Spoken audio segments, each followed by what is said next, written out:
Hello दोस्तों, स्वागत है आप सभी का आपके अपने यूट्यूब चैनल ऑनलाइन स्टडी में। ऑनलाइन स्टडी की ओर से मनीष कुमार एक बार फिर आपका हार्दिक स्वागत करता हूं। तो दोस्तों, जैसे कि आपको पता है कि एनडीए की एग्ज़ाम आपकी काफ़ी ज़्यादा नज़दीक आ गई है और उससे रिलेटेड आपको जीके जीएस के क्वेश्चन प्रिपेयर करनी है तो इस चैनल से कर सकते हो कंटिन्यू आप पढ़ के। तो उसके लिए जीके जी इसके इंपॉर्टेंट क्वेश्चन मैं लेकर आया हूँ जो आपको अच्छे लगेंगे। आई होप ये क्वेश्चन आपको अच्छे से लगेंगे एंड आप इन क्वेश्चनों को अच्छे से पढ़ोगे। ठीक है, क्वेश्चन नंबर फर्स्ट देखिए। निम्न को इनकी घटना अनुसार व्यवस्थित करें। रोलेट एक्ट, चंपारण सत्याग्रह, असहयोग आंदोलन या फिर बारदोली सत्याग्रह। इनको इनकी घटना अनुसार व्यवस्थित करना है। बात करते हैं रोलेट एक्ट कब हुआ था, 1919 को हुआ था। ठीक है, फिर बात करते हैं कि जो है चंपारण सत्याग्रह कब हुआ था। दोस्तों, चंपारण सत्याग्रह हुआ था 1917 को। ठीक है, और असहयोग आंदोलन हुआ था कब, फटाफट कमेंट बॉक्स में टाइप करो, 1920 में। एंड लास्ट एंड फाइनल क्या अपना बारदोली सत्याग्रह 1928 में। अब इनकी घटना अनुसार व्यवस्थित कर दो, कौन फर्स्ट हुआ था कौन सेकंड हुआ था। ये फर्स्ट पे आ गया, ये सेकंड पे आ गया, थर्ड एंड फोर्थ आया समझ में। ऐसे इनको सेट करना है। ठीक है, चलिए नेक्स्ट क्वेश्चन है क्वेश्चन नंबर 2। मोहनजोदड़ो के खोजकर्ता कौन है। दयाराम साहनी, राखलादास बनर्जी, एनजी मजूमदार या फिर एसआर राव। ठीक है, चार ऑप्शन है, चार ऑप्शन में बताना इसका राइट आंसर क्या होगा। फर्स्ट दयाराम साहनी, इन्होंने किसकी खोज की थी, हड़प्पा की खोज की थी। बात करते हैं राखलादास बनर्जी ने क्या किया था, 1921 में मोहनजोदड़ो की खोज की थी। इसका राइट आंसर हो जाएगा ऑप्शन नंबर बी। ठीक है, और एनजी मजूमदार ने किसकी खोज की थी, ये भी लिख लेना, 1927 में सिंध की खोज की थी। सिंध के खोजकर्ता कौन हो जाएंगे, वो हो जाएंगे कौन, एनजी मजूमदार हो जाएंगे। ठीक है, चलिए next question question number 3। Gautam Buddha के गुरु कौन थे। ठीक है दोस्तों, इसका क्वेश्चन एक अच्छा क्वेश्चन पूछा जाता है कि गौतम बुद्ध से रिलेटेड आपको क्वेश्चन पूछा जाएगा। जैसे गौतम बुद्ध से रिलेटेड पूछ लिया, लाइट ऑफ एशिया के नाम से किसे जाना जाता है। गौतम बुद्ध के माता पिता का नाम पूछ लिया। गौतम बुद्ध से रिलेटेड कुछ भी क्वेश्चन पूछ सकता है। वैदिक बौद्ध, आलर कालम और शुद्धोधन। इसके है ना गुरु का नाम हो जाएगा आलर कालम। अब मैंने एक आपको ट्रिक बताई थी क्या, लुट गया सारनाथ खुशी खुशी, लिखो लुट गया सारनाथ खुशी खुशी। ठीक है, देखो यहाँ से लुट से क्या हो गया, लुम्बिनी। लिखो लुट से क्या हो गया, लुम्बिनी में इसका जन्म हो गया। लुम्बिनी में जन्म, गया में ज्ञान प्राप्ति हो गया और सारनाथ में प्रथम प्रवचन हो गया। ठीक है, और कुशीनगरा, यहाँ पे कुशीनगरा आएगा, कुशीनारा या कुशीनगरा भी बोल सकते हैं आप। कुशीनगर में इसकी क्या हो जाएगी, मृत्यु हुई थी। ठीक है, फिर बात करते हैं इसके पिता का क्या नाम था। दोस्तों, इसके पिता का नाम था क्या, सुधोधन। पिता का नाम क्या था, सुधोधन। और माता का नाम क्या था, माया या महामाया। लिखो माता का नाम क्या था, माया या महामाया। ठीक है, आया समझ में। ये इससे रिलेटेड क्वेश्चन पूछा जाता है एग्जाम में, इसलिए मैं आपको बता रहा हूँ। इसका प्रथम प्रवचन है ना सारनाथ में है, लेकिन श्रावस्ती में क्या इन्होंने सर्वाधिक प्रवचन दिए थे। श्रावस्ती में श्रावस्ती में ना सर्वाधिक सबसे ज़्यादा प्रवचन दिए थे। ठीक है, नेक्स्ट क्वेश्चन देखिए क्वेश्चन नंबर 4। निम्न में से किसे लाइट ऑफ एशिया के नाम से जाना जाता है। आई होप ये क्वेश्चन आप सभी कर लोगे, इजी क्वेश्चन है। ठीक है, चलिए नेक्स्ट क्वेश्चन देखिए क्वेश्चन नंबर 5। निम्न में से कौन सा ब्लू वाटर पॉलिसी से जुड़ा था। ब्लू वाटर पॉलिसी से कौन जुड़ा था निम्न में से। ठीक है, डी अल्मेडा, अल्बुकरक। ठीक है, और डुप्लिक्स या फिर नन। इसका राइट आंसर जाएगा डी अल्मेडा, इससे जुड़ा था। अभी मेरे को ये बताओ, डी अल्मेडा जुड़ा था, और मुझे ये बताओ ये कब हुई थी, जो ब्लू वाटर पॉलिसी कब स्टार्ट हुई थी। 1505 में हुई थी। ठीक है, 1505 में हुई थी, ये भी नोट कर लेना। और इसको बंद किसने किया था, लिख लेना, अल्बुकरक। ठीक है, अल्बुकरक ने इसको ना समाप्त किया था। ठीक है, हिला दिया था, इसको उल्टा सीधा कर दिया था। नेक्स्ट क्वेश्चन देखिए क्वेश्चन नंबर 6 क्या देखिए, क्वेश्चन नंबर 6 देखिए फटाफट क्या गिवन है। क्वेश्चन नंबर 6 है, अंग्रेजों को बंगाल, बिहार, उड़ीसा की जो दीवानी अधिकार देने वाला फरमान किसने जारी किया था। ये क्वेश्चन काफ़ी इंपॉर्टेंट क्वेश्चन है, बताइए। देखिए फास्ट कि अंग्रेजों को बंगाल, बिहार और उड़ीसा तीनों के ना दीवानी अधिकार देने का फरमान किसने किया था, शाह आलम द्वितीय ने किया था। ठीक है, ये क्वेश्चन हो गया क्या यहाँ पे ख़त्म। अब एक क्वेश्चन आपको क्या पूछेगा, याद रखना, बैटल ऑफ बक्सर। बक्सर का युद्ध कब हुआ था, बक्सर का युद्ध हुआ था 1764 में। एंड प्लासी का युद्ध कब हुआ था, 1757 में। दोनों याद रखना, पूछ सकता है 1757 और 1764। ठीक है, और मुझे बताइए इलाहाबाद संधि, इलाहाबाद संधि आपसे पूछेगा कि इलाहाबाद संधि कब हुई थी। तो ये क्वेश्चन भी आपसे पूछेगा, जरूर जरूर पूछेगा कि इलाहाबाद संधि के बारे में कुछ तो बताइए हमें। तो इलाहाबाद संधि हुई थी नवाब और बंगाल के नवाब के मध्य। ठीक है, और किसके नवाब के मध्य, अवध के नवाब के मध्य, अवध का नवाब था। और किसका था?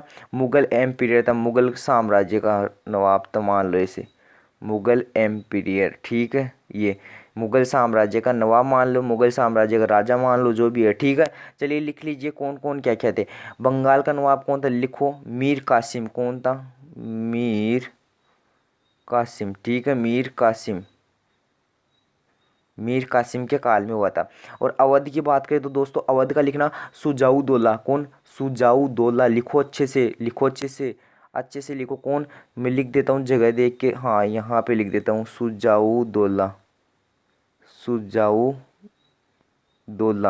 ये कहाँ का नवाब था? ये था कहाँ का? अवध का। ठीक है, और बात करते हैं मुगल एम्पायर कौन था? शाह आलम द्वितीय, शाह आलम द्वितीय था मुगल एम्पायर। इन तीनों का किस किस को? मीर कासिम प्लस सुजाउदौला प्लस शाह आलम द्वितीय, इन तीनों के मध्य क्या हुई थी? इलाहाबाद संधि हुई थी। ठीक है, चलिए नेक्स्ट क्वेश्चन देखिए, क्वेश्चन नंबर 7। और काफ़ी अच्छा क्वेश्चन था ये वाला। आईएनसी है ना, किस वायसराय के काल में हुई थी? आईएनसी की स्थापना, भारतीय राष्ट्रीय कांग्रेस की स्थापना, इसका शॉर्ट नेम है आईएनसी, इंडियन नेशनल कांग्रेस। इसकी स्थापना किस है ना वायसराय के काल में हुई थी? Lord Dufferin, Lord Curzon, Lord William Bentinck या लॉर्ड कॉर्नवालिस। तो इसका राइट आंसर क्या होगा दोस्तों? इसका राइट आंसर हो जाएगा क्या? लॉर्ड डफरिन हो जाएगा। अब बात करते हैं इसकी स्थापना, मैंने अच्छे से समझा रखा, 1885 में हुई थी इसकी स्थापना, बॉम्बे में हुई थी। और बॉम्बे में इसका फर्स्ट अधिवेशन माना जाता है, फर्स्ट सेशन माना जाता है। किसने की थी? एलन ऑक्टेवियन ह्यूम ने की थी। ठीक है, और इसके फर्स्ट चेयरमैन कौन थे? डब्ल्यू सी बनर्जी, योमेश चंद्र बनर्जी थे। ठीक है, ये भी आप बात पता रखना अच्छे से। ठीक है, आया समझ में? ये तो इससे रिलेटेड क्वेश्चन था। ठीक है, चलिए ऑप्शन से रिलेटेड क्वेश्चन भी आपको मैं बताऊंगा, पहले ये नोट कर लीजिए अच्छे से, ये वाला स्क्रीनशॉट ले लीजिए, मैं इरेज करूंगा इसको। ठीक है, चलिए नेक्स्ट टॉपिक की बात करते हैं इसमें। नेक्स्ट टॉपिक आपको क्या पूछेगा? Lord Curzon. तो देखो, जब बंगाल का विभाजन हुआ था, बंगाल का विभाजन हुआ था, तब अपने ये भाई साहब थे। ठीक है, बंगाल के विभाजन के समय लॉर्ड विलियम बेंटिक की सती प्रथा को अवैध घोषित किया, सती प्रथा को अवैध घोषित किया 1829 में, 1829। ठीक है, और बात करते हैं लॉर्ड कॉर्नवालिस। दोस्तों लॉर्ड कॉर्नवालिस कौन थे? स्थायी बंदोबस्त, स्थायी बंदोबस्त व्यवस्था वाले, स्थायी बंदोबस्त व्यवस्था वाले कौन थे? अपने लॉर्ड कॉर्नवालिस थे। ठीक है, आई बात समझ में अच्छे से? ये वाला क्वेश्चन इतना इंपॉर्टेंट क्वेश्चन है, इसलिए इस क्वेश्चन में मैंने आपको 4 क्वेश्चन करवाए हैं, और ये 4 क्वेश्चन आपको अच्छे से समझ में आ गए होंगे कि किस किस की क्या क्या जो है नीति थी। तो स्थायी बंदोबस्त व्यवस्था किसकी थी? लॉर्ड कॉर्नवालिस की। सत्य प्रथा को अवैध घोषित किसने किया? लॉर्ड विलियम बेंटिक ने। और बंगाल विभाजन के समय वहाँ का ना वायसराय कौन था, सॉरी गवर्नर जनरल कौन था? वो था लॉर्ड कर्जन था। ठीक है, चलिए नेक्स्ट क्वेश्चन देखिए, क्षुद्र ग्रह पट्टी किस किस के मध्य पाई जाती है? ये इंपॉर्टेंट क्वेश्चन है सबसे ज़्यादा। क्षुद्र ग्रह पट्टी, इसमें सभी ग्रह के बारे में बता दूंगा। देखो इधर आता है क्या? सन आता है, फिर क्या आता है देखना, फिर देखना स्टार्टिंग से समझना। यहाँ पे आता है बुध, यहाँ पे आता है शुक्र, यहाँ पे आता है पृथ्वी, और यहाँ पे आता है क्या? मंगल। ठीक है, फिर इसके बाद में थोड़ा सा गैप होता है। ठीक है, और फिर बाद में आता है क्या? बृहस्पति, और फिर बाद में क्या आएगा? शनि आएगा, और फिर अरुण आएगा, और फिर वरुण आएगा। ठीक है, क्यों करवा रहा हूँ ये क्वेश्चन देखना, इसमें सभी क्वेश्चन कंप्लीट हो गए। यहाँ पे तो क्या था? बुध, शुक्र, पृथ्वी और मंगल। यहाँ पे थोड़ा स्कोप था बीच में। ठीक है, यहाँ पे तक क्या था? जुपिटर, कहने का मीन्स है बृहस्पति, हिंदी में लिखेंगे अपन। ठीक है, यहाँ पे क्या था? शनि था, यहाँ पे था अरुण, और यहाँ पे था वरुण। ठीक है, इनका काम क्या हुआ? खत्म। अभी सुनना, सबसे पहले बात करते हैं कि सबसे गर्म ग्रह कौन सा हो जाएगा? गर्म हो जाएगा कौन सा? शुक्र हो जाएगा। गर्म ग्रह कौन सा हो जाएगा? शुक्र। मॉर्निंग एंड इवनिंग स्टार भी इसे कहते हैं, भोर एवं सांझ का तारा भी इसे कहते हैं, मॉर्निंग एंड इवनिंग स्टार भी इसे कहते हैं। और सैटेलाइट किस में नहीं है? बुध और शुक्र के मध्य है ना, बिल्कुल भी सैटेलाइट नहीं है, इन दोनों में बिल्कुल भी सैटेलाइट नहीं है। लिख लेना, बुध और शुक्र में दोनों में सैटेलाइट की कमी है। ठीक है, सैटेलाइट नहीं है, बिल्कुल भी नहीं है। ठीक है, आई बात समझ में?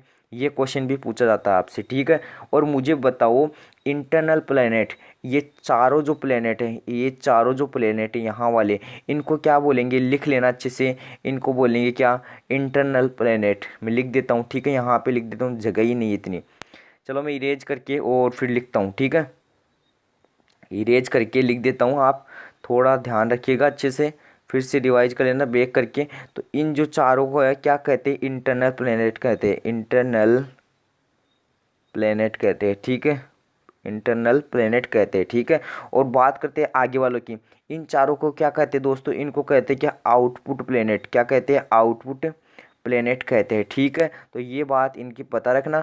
अभी बात करते हैं इनसे रिलेटेड और भी क्वेश्चनों की, कि इनमें से ना सबसे ठंडा कौन सा जगह, वरुण हो जाएगा, सबसे ठंडा वरुण हो जाएगा। और सबसे ज़्यादा सेटेलाइट किस में, सेटेलाइट है शनि में, ठीक है। सेटेलाइट सबसे ज़्यादा किस में है, शनि में, ठीक है। तो ये क्वेश्चन भी आप पता रखना। अब बात करते हैं अपनी जो है मेन क्वेश्चन तो रह ही गया, क्षुद्र ग्रह पट्टी। इसको, ये जो बीच में पट्टी, इसको क्या बोलते हैं, इसको ही बोलते हैं क्षुद्र ग्रह पट्टी। इसको ही क्या बोलते हैं, क्षुद्र ग्रह पट्टी बोलते हैं। लिख लेना, क्षुद्र ग्रह पट्टी किन किन के मध्य पाई जाती है, मंगल और किसके मध्य, जुपिटर के मध्य, बृहस्पति के मध्य, मार्स और जुपिटर के मीन्स बिटवीन, मार्स एवं जुपिटर के बिटवीन जो है क्षुद्र ग्रह पट्टी पाई जाती है, ठीक है। चलिए नेक्स्ट क्वेश्चन देखिए, क्वेश्चन नंबर 9, निम्न में से विश्व कप में हैट्रिक लेने वाला प्रथम व्यक्ति कौन है विश्व कप में, चेतन शर्मा, एम.डी. सानी, हार्दिक पांड्या या फिर नहीं। चेतन शर्मा इसका राइट आंसर हो जाएगा। इन्होंने कब ली थी हैट्रिक, 1987 में ली थी, ठीक है। बाद में और किसी ने ली, फिर ऐसा चलता रहा कंटिन्यू, ठीक है। नेक्स्ट क्वेश्चन, क्वेश्चन नंबर 11, निम्न में से कौन सा अनुच्छेद 343 से संबंधित है, ठीक है। आधिकारिक भाषा से संबंधित हो जाएगा कौन सा अनुच्छेद, 343, ठीक है। अब बात करते क्या, सुप्रीम कोर्ट किस अनुच्छेद के तहत वर्णित है, किस अनुच्छेद के अंतर्गत आता है, अनुच्छेद 124।